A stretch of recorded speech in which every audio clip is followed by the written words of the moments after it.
Hello everyone, good afternoon. কালকে ছিল শুভ মহাষষ্ঠী। India পাকিস্তানের ম্যাচ শেষ করে আমরা এশিয়া কাপ জিতে বেরিয়ে পড়লাম কল্যাণী আইটিআই ঠাকুর দেখতে। আমরা যখন পৌঁছালাম তখন 1:45, আমরা বাড়ি থেকে বেরিয়েছিলাম 12:30।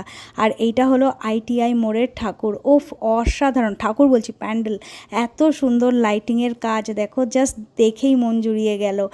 আর এইদিকে ভিড় মোটামুটি হালকা পাতলাই ছিল, খুব ভিড় ছিল না। আমরা ভয় পাচ্ছিলাম যে প্রচুর যদি ভিড় হয় তাহলে আর ভেতরে ঢুকবো না, বাইরে থেকে প্যান্ডেল দেখেই চলে আসবো।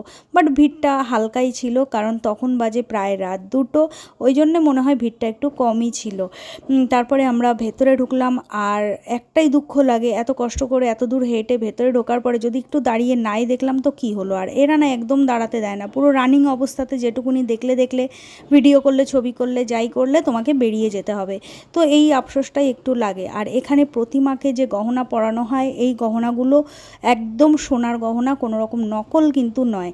তো আমরা ঠাকুর দেখে, প্রতিমা দর্শন করে, প্যান্ডেল দেখে বাইরে এসে একটু চা খেলাম, কারণ আমাদের সবারই একটু ঘুম ঘুম পাচ্ছি।